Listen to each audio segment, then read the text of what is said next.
श्रेष्ठ बात है। जिसको तीर्थंकर पुण्य कर्म का बंध होता है वह जीव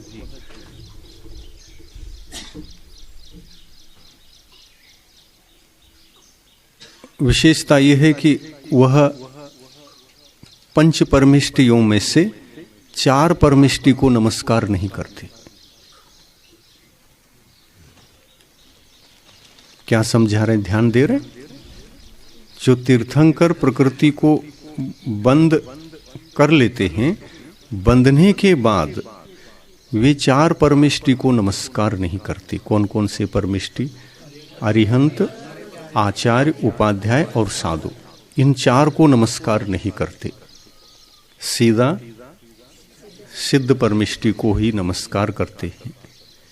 इससे पहले करते थे, वाणी भी सुनते थे। किससे पहले? तीर्थंकर कर्म को बांधने से पूर्व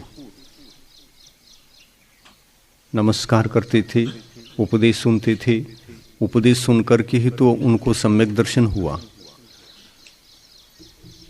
राजा श्रेणिक को सुना है नाम? राजा श्रेणिक कौन थे? महावीर भगवान के समोच्चरण में उत्तम श्रोता थे, श्रावक थे।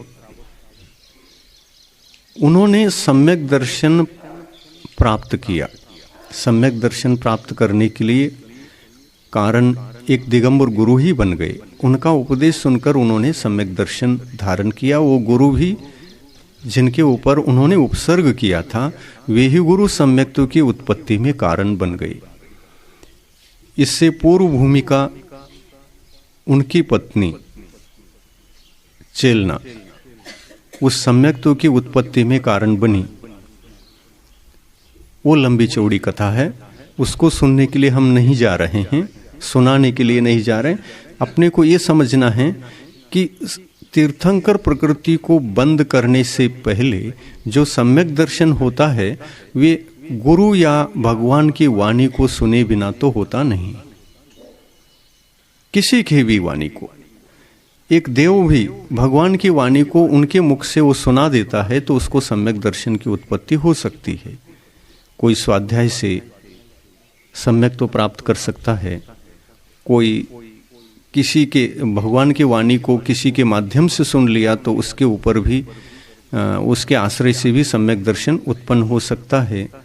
सम्यक दर्शन सर्वप्रथम होगा दूसरे के आश्रय से, पर सम्यक दर्शन उत्पन्न होने के बाद यदि तीर्थंकर कर्म का बंद किया तो तीर्थंकर कर्म को बंद करने के उपरांत वह किसी का आश्रय नहीं करेगा।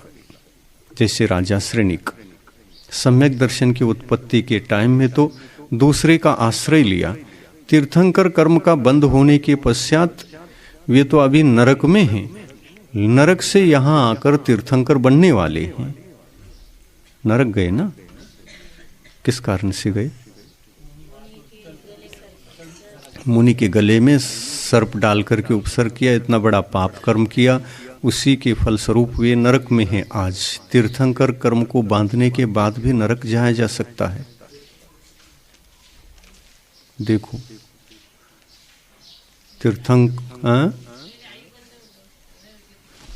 नरक गति का बंद हुआ, इसलिए जाना तो पड़ा। तीर्थंकर प्रकृति को बांधने के बाद भी वो माफ नहीं करता।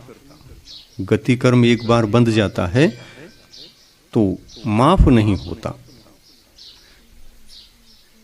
बहुत कठोर कर्म है वो गति, आयु कर्म है? नरक की आयु पहले बंधी, फिर सम्यक दर्शन हुआ, फिर तीर्थंकर प्रकृति का बंद हुआ, फिर वो नरक गति बंदी थी इसलिए नरक गए, और वहाँ से आकर के अब तीर्थंकर बनेंगे। जब तीर्थंकर बनेंगे तब किसी का उपदेश नहीं सुनेंगे वो।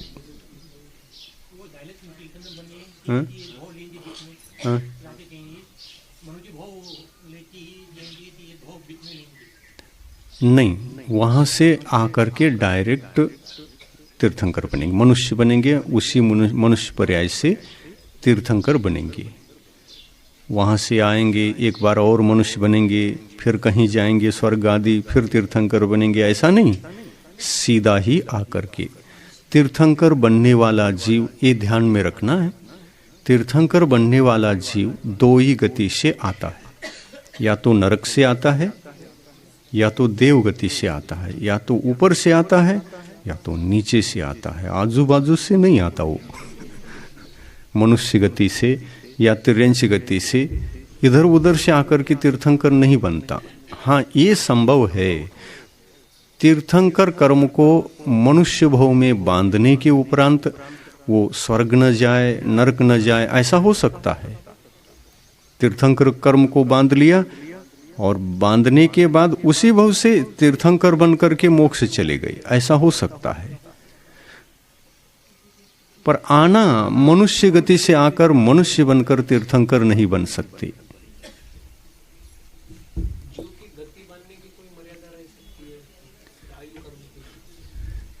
जीव की कौन सी गति? कोई भी गति अगर वो कौन से समझो मर्यादा में बांध सकता है। हाँ, बांध सकता है। जीव कब, मतलब गति कब बांध सकता है? गति देखो, जीवन में किसी भी समय में बांधता हो, चर्चा उसकी नहीं हो रही है। चर्चा ये हो रही है कि तीर्थंकर कर्म को बांधने के बाद तीर्थंकर बनना तो निश्चित है, पर तीर्थंकर कर्म का बंध देवगति में भी नहीं कर सकते, नरक में भी नहीं कर सकते।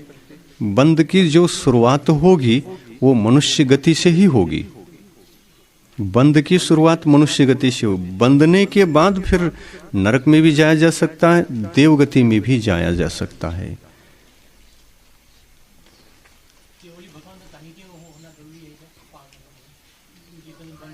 हाँ, केवली अथवा श्रुत केवली, इनके पाद मूल में तीर्थंकर कर्म का बंध होता है। राजा श्रेणिक ने महावीर भगवान के चरणों में, उनके सानिध्य में तीर्थंकर कर्म का बंध किया। कृष्ण ने नेमिनाथ भगवान के समोह शरण में तीर्थंकर कर्म का बंध किया। ऐसा केवली भगवान के चरणों में इसका बंध होता है। बंध का प्रारंभ होना और बंध हो जाना ये मनुष्य गति में ही संभव है। मनुष्य में भी जो सम्यक दृष्टि है, जिनको सम्यक दर्शन प्राप्त हो चुका है, उन्हीं को बंध होगा तीर्थंकर कर्म का। और बंधने के बाद यदि वो नरक गए तो नरक से आकर के तीर्थंकर बनेंगे, और यदि देवगति में गए तो देवगति से आकर के तीर्थंकर बनेंगे। यदि मनुष्य बने तो मनुष्य बन सकते हैं क्या? नहीं। तीर्थंकर कर्म का बंध होने के बाद कोई भी मनुष्य गति में जाकर जन्म नहीं ले सकता, क्योंकि वहां से आकर यहां तीर्थंकर नहीं बन सकते। क्या कारण है? मनुष्य गति में नहीं जाते, तिर्यंश गति में नहीं जाते। नरक तो जा रहे हैं और तिर्यंश गति में नहीं जाते और मनुष्य गति में नहीं जाते। क्या कारण है? उसका कारण ये है, तीर्थंकर बनने वाला जीव ज्यादा से ज्यादा तीसरे भव में नियम से मोक्ष जाता है। 4 भव नहीं लगेंगे उसको, 3 ही भव में मोक्ष जाएगा, ये नियम है। हाँ, तीर्थंकर प्रकृति का बंध होने के बाद अधिक से अधिक तीसरे भव में नियम से मोक्ष जाता है, या तो उसी भव से मोक्ष जाता है जिस भव में उन्होंने बंध किया है।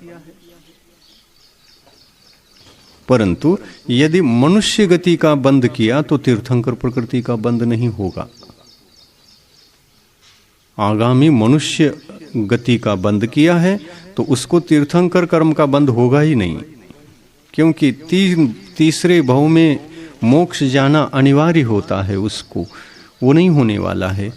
अब देखो, यदि मनुष्य गति को बंद किया, मनुष्य आयु को बंद किया और तीर्थंकर प्रकृति को भी बंद किया तो कितने भव बैठते हैं देखना।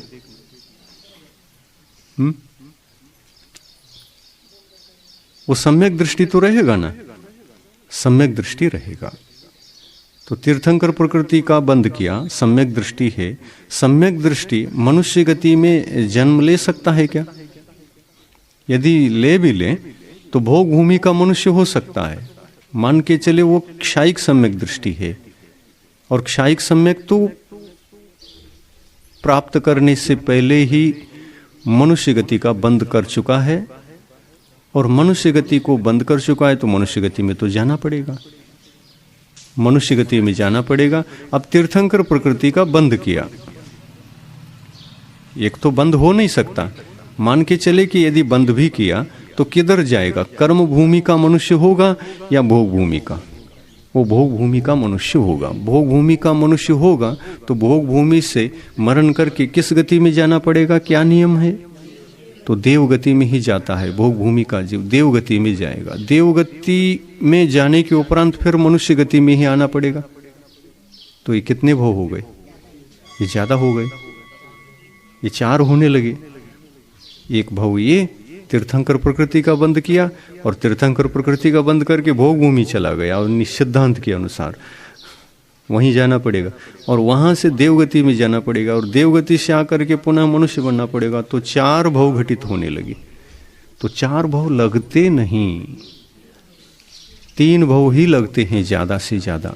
इसलिए मनुष्य आयु को बंद करने वाला जीव तीर्थंकर प्रकृति का बंद नहीं कर सकता, क्योंकि उसको 3 भव से ही मोक्ष जाना है, 4 भव से नहीं। समझ में आ गया? हाँ, मनुष्य गति बांधी तो 4 भव लगेंगे, 4 भव लगेंगे। एक ये मनुष्य भव, फिर वो भोग भूमि का मनुष्य बनेगा, फिर देव बनेगा, फिर मनुष्य बनेगा, और वो 4था भव हो गया। और 4थे भव से मोक्ष जा रहा, ऐसा नहीं होता है। 4थे भव से मोक्ष जाता ही नहीं। इसलिए मात्र तीर्थंकर प्रकृति का बंद करने वाला जीव 2 गति में जाएगा ही नहीं, तिर्यंच गति और मनुष्य गति। 2 गति में नहीं जाएगा, क्योंकि 4 भव लगते हैं। तिर्यंच गति में जाएगा तो वहां का भोग भूमि का तिर्यंच बनेगा, कर्म भूमि का तिर्यंच तो बनेगा नहीं। भोग भूमि का तिर्यंच बनेगा तो भोग भूमि का तिर्यंच स्वर्ग ही जाएगा, और वहां से आकर पुनः मनुष्य बनेगा। तो इसमें भी 4 भव हो रहे हैं। इसीलिए ये सिद्धांत बन गया है कि तीर्थंकर बनने वाला जीव या तो स्वर्ग से आकर के तीर्थंकर बनता है, या तो नरक से आकर के तीर्थंकर बनता है, या तो उसी मनुष्य पर्याय में तीर्थंकर कर्म को बांधकर उसी मनुष्य पर्याय से तीर्थंकर बन सकता है, उसी भव से। 3 ही रास्ते हैं तीर्थंकर बनने के लिए। या तो उसी भव से बनो, तीर्थंकर कर्म को बांधकर तीर्थंकर बन जाओ। तो ऐसा होता है, कहाँ होता है? ये विदेह क्षेत्र में होता है। ये ध्यान में रखना, विदेह क्षेत्र में ऐसा होता है। एक तीर्थंकर का उपदेश सुन लेते हैं, उसी तीर्थंकर के सानिध्य में कोई गृहस्थ तीर्थंकर कर्म का बंद कर लेता है। गृहस्थ भी कर सकता है और मुनि भी कर सकते हैं, दोनों कर सकते हैं। या तो मुनि करता है या तो गृहस्थ करता है। किसी ने एक ने कर लिया, तीर्थंकर कर्म का बंद हो गया, और वो सामने वाले तीर्थंकर मोक्ष जाने के बाद इनको केवल ज्ञान होगा, इस मुनि को। या तो गृहस्थ अवस्था में तीर्थंकर प्रकृति का बंद किया है तो वह मुनि दीक्षा लेंगे, और मुनि दीक्षा लेकर के तीर्थंकर बन जाएंगे। उनको दीक्षा कल्याणक होगा, केवल ज्ञान कल्याणक होगा, और निर्वाण कल्याणक होगा। गृहस्थ अवस्था में यदि तीर्थंकर कर्म का बांधा है तो 3 कल्याणक होंगे उस जीव के, देवों द्वारा। देव लोग कल्याणक करते हैं ना, 5 कल्याणक, उसमें से 3 कल्याणक होंगे। गृहस्थ यदि बांधता है तो 3 कल्याणक होंगे, दीक्षा कल्याण, केवल ज्ञान कल्याण, निर्वाण कल्याण। और यदि मुनि महाराज बांध लेते हैं तीर्थंकर कर्म का बंद, और उसी पर्याय से तीर्थंकर बन जाते हैं, तो उनको 2 कल्याणक होंगे। मुनि अवस्था में तो तीर्थंकर कर्म का बंद किया, उस समय तो होता नहीं, पहले से ही दीक्षित थे, इसलिए दीक्षा कल्याणक होगा नहीं। दीक्षा हो चुकी है, अब क्या कल्याणक? दीक्षा लेने के उपरांत उन्होंने तीर्थंकर कर्म का बंद किया तो तब कल्याणक नहीं होगा। मुनि महाराज हो तो तब कल्याणक नहीं होगा, उनको केवल ज्ञान कल्याणक होगा, और मोक्ष कल्याणक होगा, दो ही कल्याणक होंगे। ऐसे कल्याणक तीर्थंकर बनने वाले जीव को दो भी होते हैं, तीन भी होते हैं और पांच भी होते हैं। भरत क्षेत्र में दो और तीन हो ही नहीं सकते, क्योंकि यहां एक के बाद एक तीर्थंकर होते, सामने सामने नहीं होते। भरत क्षेत्र में तो हमेशा अनादिकाल से पांच ही कल्याणक वाले हुए हैं। अनादिकाल तक जो भी तीर्थंकर होने वाले वो पांच कल्याणक वाले ही होंगे। विदेह क्षेत्र में दो भी होंगे, तीन भी होंगे, पांच भी होंगे, ऐसा नियम है। तो हाँ,